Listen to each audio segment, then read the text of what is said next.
స్వామి నమస్తే స్వామి. నమస్తే స్వామి. ఆంధ్రప్రదేశ్లో డిప్యూటీ సీఎం పవన్ కళ్యాణ్ గారి పరిపాలన ఎలా అనిపిస్తుంది స్వామి? పవన్ కళ్యాణ్ గారి పరిపాలన చాలా మంచిగా సాగుతుంది ఇప్పటి వరకు. ఇంకా పవన్ కళ్యాణ్ గారు ఇంకా చేయాల్సింది చాలా ఉంది. ఇప్పుడు వరకు ఏం అయిపోలేదు నాకు తెలిసి. మీ ద్వారా ఇంకా మంచి జరుగుతుందని నా అభిప్రాయం. మేము కూడా ఒక జనసేన నాయకుడిగా మీ యొక్క పార్టీకి గెలిచేదానికోసం కూడా ఎంతో కృషి చేసినా కూడా కొంచెం రాజకీయ పరంగా నాయకులు సరైన పరిపాలన చేయడం లేదు. కావున దీని మీద మీరు సరైన దృష్టి సారించాలి.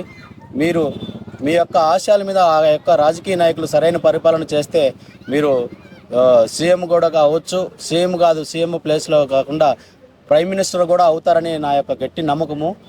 మీరు పవన్ కళ్యాణ్ గారు దయచేసి మన యొక్క ఆంధ్రప్రదేశ్ గురించి మరియు ఇక్కడ ప్రజల గురించి మీరు చాలా శ్రద్ధ పెట్టి, చాలా ముఖ్యంగా ఇక్కడ చాలా దారుణాలు, నేరాలు, ఘోరాలు ఎక్కువగా జరుగుతున్నాయి. పోలీసు ద్వారా కొంచెం ఎక్కువ, వాళ్ళ వల్ల కూడా ఎక్కువ అన్యాయం జరగడం చాలా దారుణంగా ఎక్కువ జరుగుతూ ఉన్నాయి. ఈ యొక్క నిర్లక్ష్యం మరియు మన యొక్క ఆంధ్రప్రదేశ్లో మరియు రాష్ట్ర వ్యాప్తంగా కూడా దేశవ్యాప్తంగా కూడా కొన్ని చోట్ల భూ కబ్జాలు మరీ దారుణంగా జరుగుతున్నాయి. భూమాతను ఎక్కువగా కూడా ఈరోజు భూమాత ఆగ్రహించినట్లయితే మన దేశం ఏమైపోతుందో నాకైతే చాలా భయం వేస్తుంది నిజంగా. ఈ భూ కబ్జాల ద్వారా ఎక్కువ రాజకీయ నాయకులు కానీ చాలా సామాన్య ప్రజలకు అన్యాయం జరిగేట్టుగా చూస్తున్నారు. దయచేసి ఇటువంటి కార్యకలాపాలను మీరు ఆపాల్సిందిగా. మీరు చేస్తున్నారు, ఆల్రెడీ మంచి పరిపాలన చేస్తున్నారు. మీకు తెలియకుండా కొన్ని జరుగుతున్న మీ రాజకీయ నాయకుల అండదండలతోనే జరుగుతున్నాయి. సాక్షాత్ వాటి యొక్క ఆధారాలతో సహా కూడా మేము చూపిస్తాం. ప్రతి ఒక్కరు కూడా వైసీపీ నాయకులు మరియు అరాచకాలు ఎక్కువైపోయి వారి యొక్క రౌడీజాలు చేసి సామాన్య ప్రజలతో జీవితాలతో చెలగాటమాడుతున్నారు.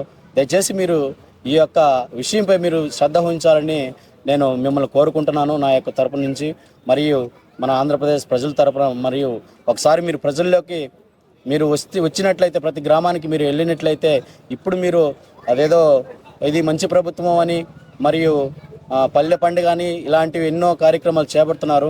అవి పూర్తి స్థాయిలో పూర్తి అవ్వలేదు. మీరు అనుకుంటున్నారు ఇంకా బాగా జరుగుతున్నాయి అని, కానీ సామాన్య ప్రజలకు చాలా దారుణమైన పరిస్థితుల్లో జరుగుతూ ఎక్కడ న్యాయం అంటూ జరగలేదు. మీ ద్వారానే న్యాయం జరుగుతుందని నా యొక్క గట్టి నమ్మకం. పవన్ కళ్యాణ్ గారు మీ మీద మాకు పెద్ద నమ్మకం ఉంది.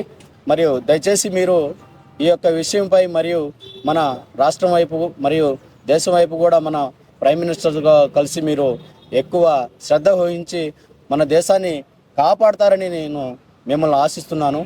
పవన్ కళ్యాణ్ మరియు పోలీస్ డిపార్ట్మెంటు చాలా దారుణంగా ఉన్నాయి. అన్యాయం వైపు చూస్తున్నారు. పోలీసులే రక్షణ కల్పించాల్సినటువంటి పోలీసులు ఈనాడు సామాన్య ప్రజలను భక్షించుకుని మరీ తింటున్నారు. లంచగొండితనాల మాదిర తయారయ్యి మనీ ప్రలోభంలో పడి పోలీసు వ్యవస్థ దారుణమైన పరిస్థితులు ఈనాడు కొనసాగుతుంది. దయచేసి మీరు ఈ యొక్క పోలీస్ డిపార్ట్మెంట్ను మీరు కొంచెం సరిచేయాలని కూడా నేను హోమ్ మినిస్టర్ అనిత ద్వారా కూడా మీరు ఈ యొక్క పరిస్థితిని మీరు చూడాల్సిందిగా మనవి చేసుకుంటున్నాను. అనేక పరిస్థితులు ఎన్నో ఉన్నాయి. మీరు ఒక్కసారి ప్రజల్లోకి వెళ్ళి చూడండి. మీ మీద ఎంతో నమ్మకం పెట్టుకొని ప్రజలు ఎంతో ఆశలతో ఉన్నారు. మీరు ఈ యొక్క ప్రజల రాజకీయ నాయకులు వాళ్ళ చెప్పిన మాట వినకుండా మీరు స్వయంగా కానీ ఒకసారి ప్రజల్లోకి కానీ వెళ్తే ప్రజల యొక్క మనోభావాలు, వాళ్ళు ఎంత బాధపడుతున్నారు, అక్కడ జరుగుతున్న అన్యాయాలు ఏంటో మీ దృష్టికి వస్తాయి. మీరు సరైన న్యాయం చేస్తారు. మీరు ఖచ్చితంగా ప్రైమ్ మినిస్టర్ కూడా అవ్వచ్చని నేను చెప్తున్నాను. దయచేసి మీరు ఒక్కసారి ఈ విషయం గురించి ఆలోచించాల్సిందిగా మనవి చేసుకుంటున్నాను పవన్ కళ్యాణ్ గారు.